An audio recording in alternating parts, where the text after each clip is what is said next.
हा भाग समजून घेण्यासाठी अगोदरचे सर्व भाग बघा. नमस्कार मित्रांनो.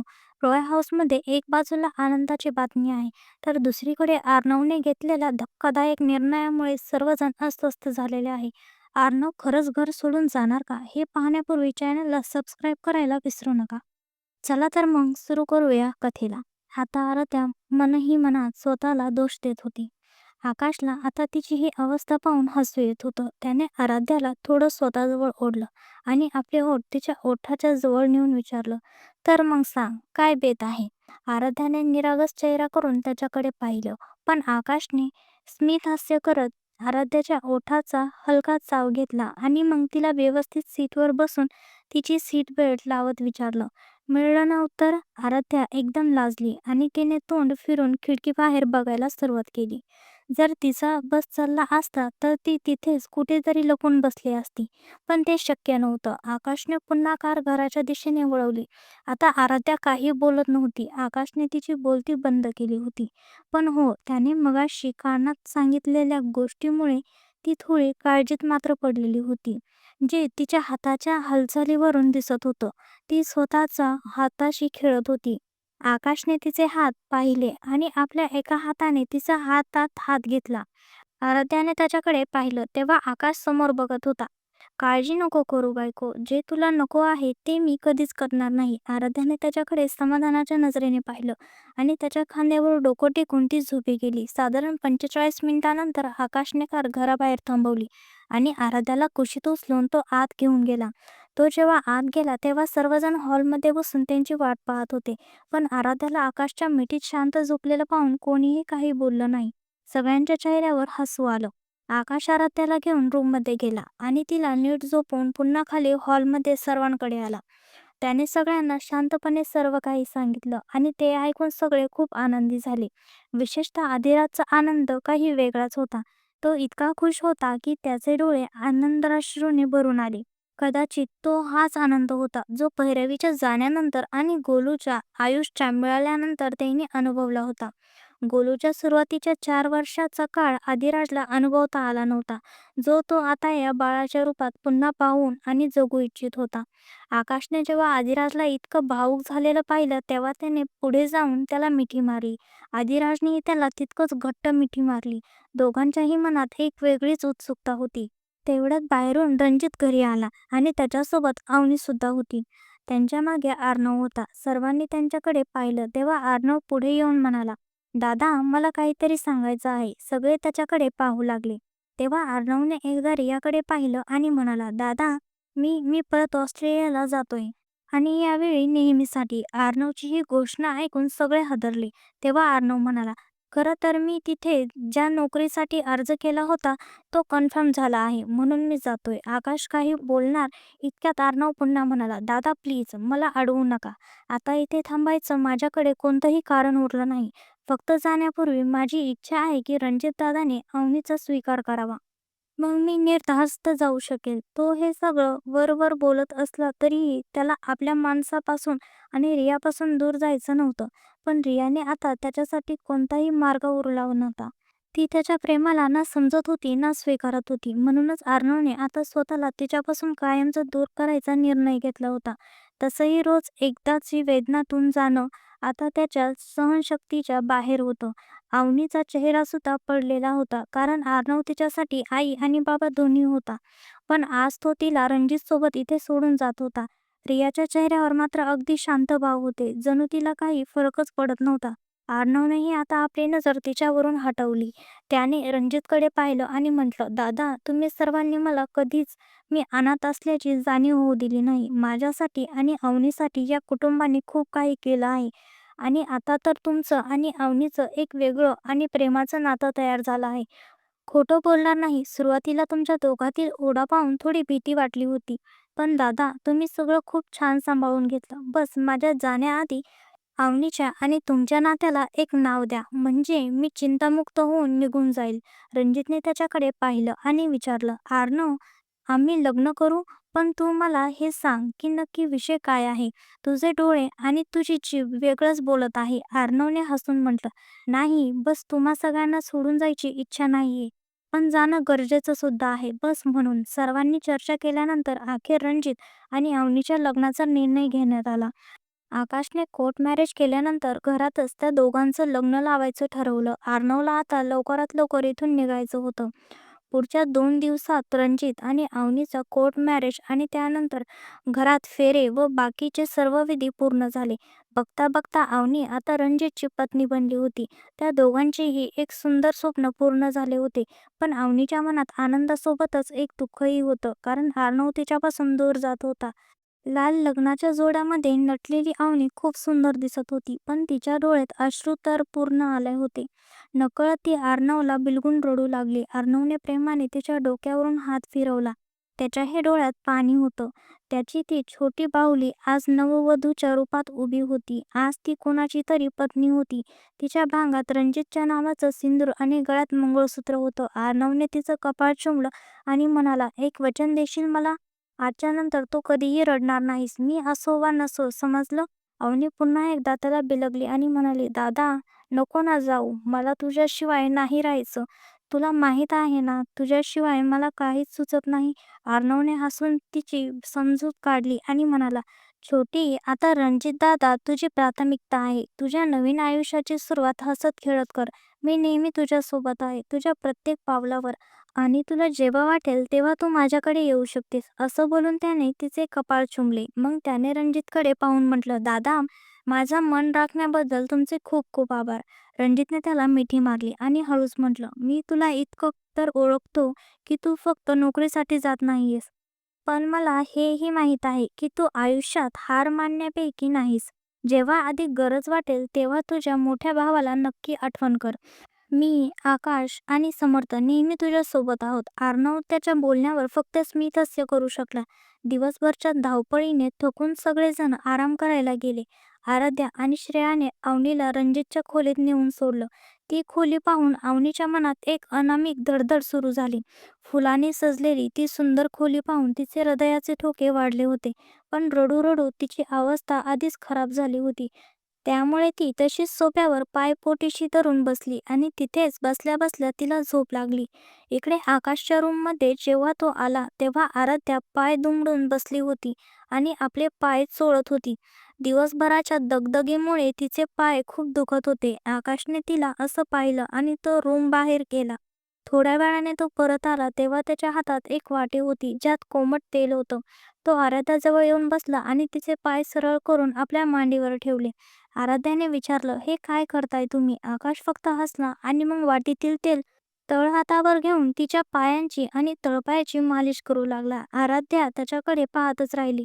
तिच्या मनात विचार आला, "आराध्या, तुला नाही वाटत की नशिबाने तुला असं काही दिले ज्याच्या तू कदाचित लायकीचीही नव्हतीस? इतकं प्रेम तुझ्यावर कोणी करू शकतं?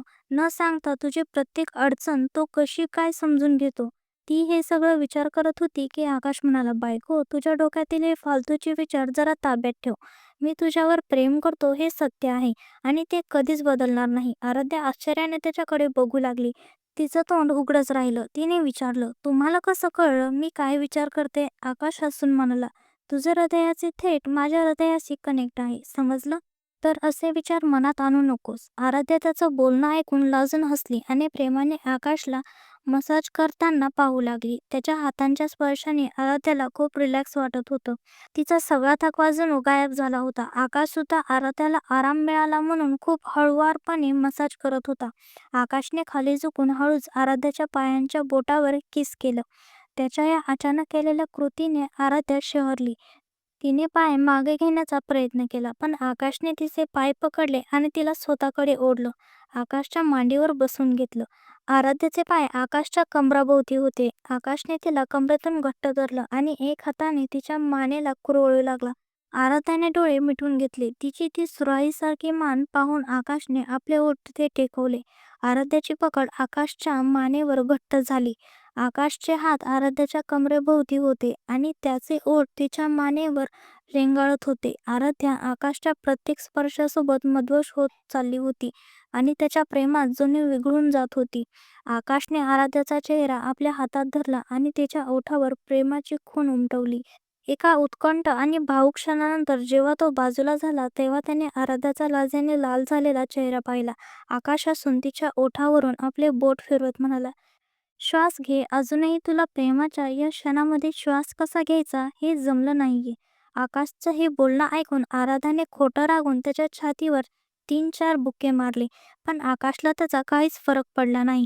त्याने तिचा हात पकडला आणि तिच्या कानात हळूच विचारलं, "मी पुढे जाऊ का?" आराध्याने त्याच्याकडे पाहिलं आणि लाजेने आपली नजर झुकवली. आकाशने तिला आपल्या छातीशी कवटाळलं. आराध्या हळूच म्हणाली, "आकाश, आज नको. मी खूप थकली आहे." तिचं हे बोलणं ऐकून आकाश हसून तिच्या कमरेवरून आणि डोक्यावरून हात फिरवून म्हणाला, "काळजी नको करू. सगळं ठीक आहे. फक्त आराम कर." त्याने आराध्याला हळुवारपणे बेडवर झोपवलं आणि तिचं कपाळ चुंबलं. तो बाजूला होऊ लागला तेव्हा आराध्याने त्याचा हात धरला. आकाशने तिच्याकडे पाहिलं तेव्हा ती म्हणाली, "आय एम सॉरी." आकाश हसून म्हणाला, "कशासाठी?" दोघांच्या नजरा एकमेकावर खिळल्या होत्या. आराध्या हळूच म्हणाली, "ते मी." आकाशने तिच्या ओठावर हात ठेवला आणि तिच्यावर झुकत म्हणाला, "यात सॉरी म्हणायसारखं काय आहे? मला माहीत आहे तू थकली आहेस, त्यामुळे आराम कर." आकाश आताही तिच्यावर होता, पण त्याने स्वतःचं अजिबात वजन तिच्यावर पडू दिलं नव्हतं. आराध्याने त्याला तसंच घट्ट मिठीत घेतलं आणि आकाश तिच्या कुशीत बाजूला झोपला. मग आराध्या त्याच्या अंगावर आली आणि त्याच्या छातीवर डोके ठेवून त्याला पकडून झोपी गेली. आकाशनेही हसत तिला आपल्या कुशीत सामावून घेतलं. आराध्याच्या पोटाचा तो हलका ताठरपणा आकाशला जाणवत होता. तो स्वतःचा अंश या क्षणी अनुभवत होता. थोड्याच वेळात थकव्यामुळे दोघेही गाढ झोपी गेले. इकडे रणजितच्या खोलीत जेव्हा तो आला तेव्हा त्याची नजर सोफ्यावर पाय पोटी धरून बसलेल्या अवनीवर गेली. तिला तसंच नववधूच्या रूपात सोफ्यावर बसलेलं पाहून तो तिच्या जवळ गेला. त्याने हळूच तिला उचललं आणि बेडवर नेऊन झोपवलं. त्याने हळुवारपणे तिच्या डोक्याला आधार देऊन वर उचललं आणि डोक्याचा पदर काढून तिचा केसांचा बंद सोडला.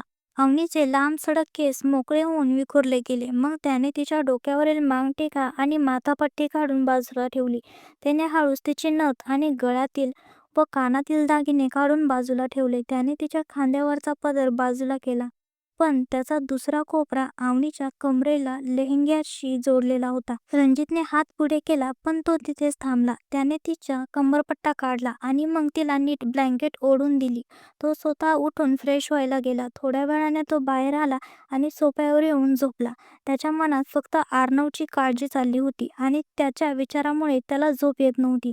त्याने अवनीकडे पाहिलं, जी शांत झोपलेली होती. तिला पाहून एक क्षणासाठी त्याच्या चेहऱ्यावर समाधान आलं. आज त्याची पत्नी होण्याच्या हक्काने ती त्याच्या खोलीत त्याच्या बेडवर झोपलेली होती. त्याने हळूच स्वतःशी म्हटलं, "मला माहीत आहे आर्नवच्या जाण्याच्या गोष्टीने तुला खूप दुःख झालं. माहीत नाही हे दुःख मी दूर करू शकेल की नाही, पण प्रयत्न नक्की करेल.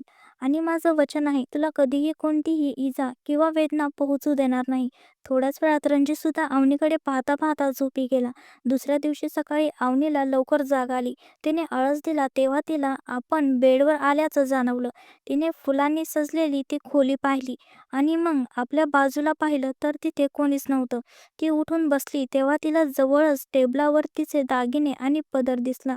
तिने स्वतःकडे पाहिलं तर तिच्या खांद्यावर पदर काढलेला होता आणि त्याचा एक कोपरा कमरेला तसाच जोडलेला होता. मग तिची नजर समोर गेली तर सोफ्यावर तिला रणजित झोपलेला दिसला. तिने मनात स्वतःशीच विचारलं, हे तिथे का झोपले आहेत? मग ती उठली आणि बेडवरची चादर घेऊन रणजितपाशी आली आणि त्याला ती चादर ओढली. पण रणजित अजूनही गाढ निद्रेत होता. एक तर थकवा आणि रात्री उशिरा लागलेली झोप यामुळे तो अजून उठला नव्हता. अवनी तशीच झोपलेल्या रणजितकडे पाहत राहिली. तिने हळूच विचारलं, "तुम्ही बेडवर सुद्धा झोपू शकला असतात ना?" अवनीच्या प्रश्नाचं उत्तर रणजितने झोपलेल्या आवाजात हळूच दिलं, "मी तिथे असतो तर तू आरामात झोपू शकली नसतीस म्हणून." रणजितचा आवाज ऐकून अवनी त्याच्याकडे पाहू लागली आणि म्हणाली, "तुम्ही जागे आहात?" रणजित आता सरळ झाला आणि तिचा हात धरून ओढत त्याने तिला स्वतःवर घेतलं आणि तिच्या डोळ्यात पाहत तो म्हणाला, "मॅडम, ही तुमची मेहरबानी आहे. कदाचित तुमच्या पैंजणाच्या आणि बांगड्याच्या आवाजाला आमची झोप काही मानली नाही." अवनीने लाजेने मान झुकवली. तेव्हा रणजितने तिची हनुवटी पकडून तिचा चेहरा वर केला आणि तिच्या कपाळावर चुंबन घेत म्हटलं, "गुड मॉर्निंग वाईफी." अवनी फक्त त्याच्याकडे पाहतच राहिली. जी व्यक्ती तिचं प्रेम होती आज तिच्याशी ती कायमची जोडली गेली होती. रणजितने जेव्हा पाहिलं की ती एकटक त्याच्याकडेच बघते तेव्हा तो हसून म्हणाला, मानतो की मी दिसायला देखणा आहे, पण तरीही माझ्या गुड मॉर्निंगचं उत्तर तर मला मिळालंच पाहिजे. त्यांच्या या बोलण्यावर अवनी खूप लाजून गेली आणि तिने त्याच्यापासून दूर होण्याचा प्रयत्न करत म्हटलं, "शुभ शुभ सकाळ." पण रणजितने तिला स्वतःपासून दूर होऊ दिलं नाही. त्याने तिला पूर्णपणे स्वतःवर झोपून घेतलं आणि तिच्या ओठांना आपल्या ओठांचा हलका स्पर्श देत हळूच म्हटलं, "लग्नाच्या शुभेच्छा." मिसेस सहाय. अवनीने आश्चर्याने त्याच्याकडे पाहिलं. आजपर्यंत तिला या माणसाचं आडनावसुद्धा माहीत नव्हतं. तिने रणजितला इतकं ओळखलं होतं, जे आज अपुरं वाटू लागलं. तिने मनात स्वतःशीच म्हटलं, "मला तर माहीतच नव्हतं याचं आडनाव सहाय आहे. मिस्टर रणजित सहाय." रणजितने जेव्हा तिला स्वतःच्याच विचारात हरवलेलं पाहिलं, तेव्हा तो म्हणाला, "मला कधीही हे आडनाव लावायची गरज पडली नाही. कारण जेव्हापासून व्यवसायाच्या जगात पाऊल ठेवलं, तेव्हापासून प्रत्येकजण मला फक्त रणजित याच नावाने ओळखतो. म्हणूनच तुलाही माझं आडनाव माहीत नव्हतं." अवनी हसली आणि तिने आपलं डोकं त्याच्या छातीवर ठेवलं. रणजितने हसत तिला आपल्या खुशीत सामावून घेतलं. इकडे आकाशच्या रूममध्ये जेव्हा त्याचे डोळे उघडले, तेव्हा आराध्या अजूनही त्याला पकडून झोपलेली होती. तिला पाहून त्याच्या ओठावर हसू आलं आणि तो हळूच स्वतःशी म्हणाला, "हे हृदय आता माझ्या नियंत्रणाबाहेर चाललंय. दररोज माझं तुझ्यावरचं प्रेम अधिकच वाढत चाललंय."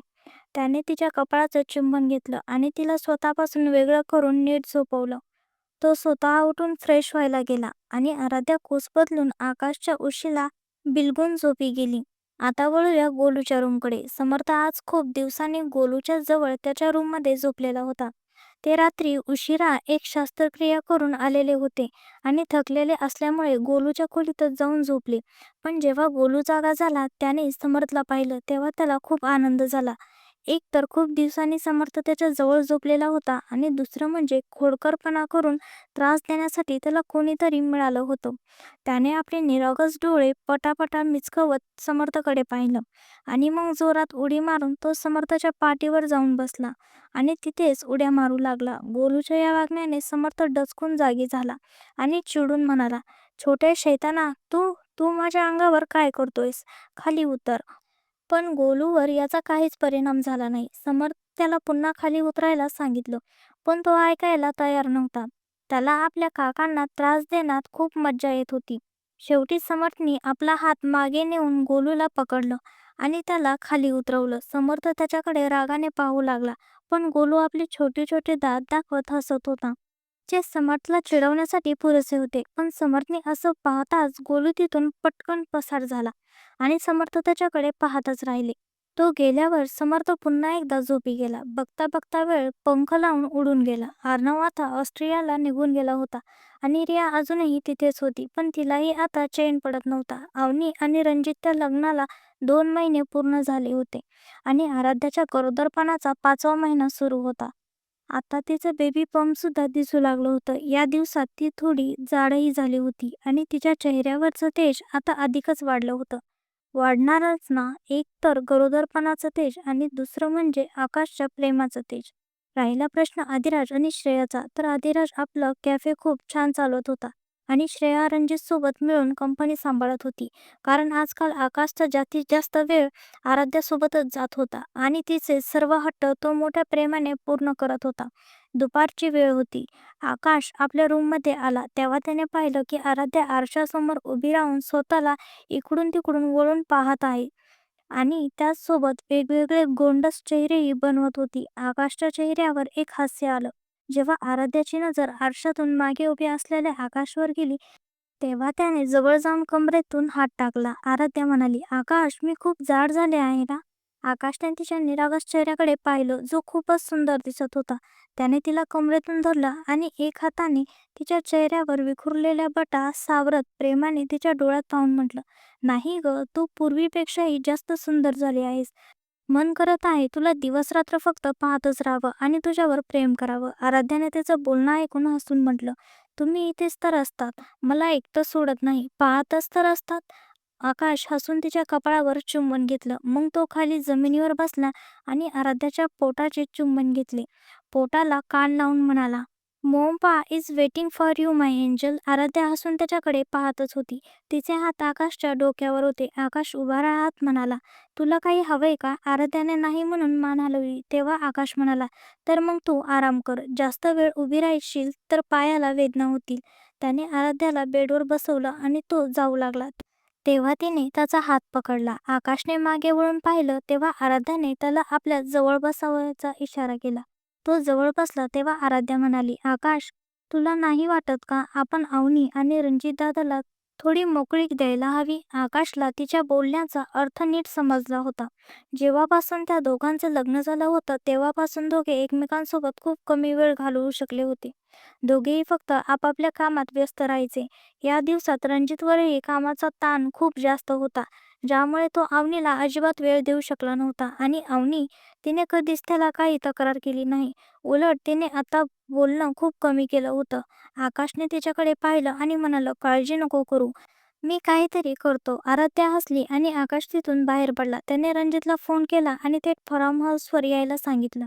रणजितने कारण विचारायचा प्रयत्न केला, पण आकाशने काही न ऐकता फोन ठेवून दिला. मग आकाश अवनीच्या रूमकडे वळाला. अर्णवच्या जाण्यानंतर अवनी स्वतःला खूप एकटं समजू लागली होती. असं नव्हतं की तिला खुश ठेवायचा कोणी प्रयत्न केला नाही, पण अर्णव फक्त तिचा भाऊच नव्हता, तर तिच्या आई वडिलांच्या जागीही तो होता. आकाशने तिच्या खोलीचा दरवाजा ठोकला. अवनीने दरवाजा उघडला. एखाद्या नवविवाहित सुवासिनीसारखी नटलेली अवनी, जिच्या हातातील हिरवा चुडा, भांगातील सिंदूर आणि गळ्यातील मंगळसूत्र तिच्या रूपाला चार चांद लावत होतं. पण तिच्या डोळ्यातील ती उदासी अजूनही कायम होती. आकाश तिचा हात धरला आणि म्हणाला, लवकर चल माझ्यासोबत. असं बोलून तो तिचं काही न ऐकता तिला घेऊन आला. अवनीने त्याला खूप वेळ विचारायचा प्रयत्न केला, पण तो तिला काही सांगायला तयार नव्हता. बाकी पुढील भागात. आजचा हा एपिसोड तुम्हाला कसा वाटला कमेंटमध्ये नक्की सांगा. आकाशने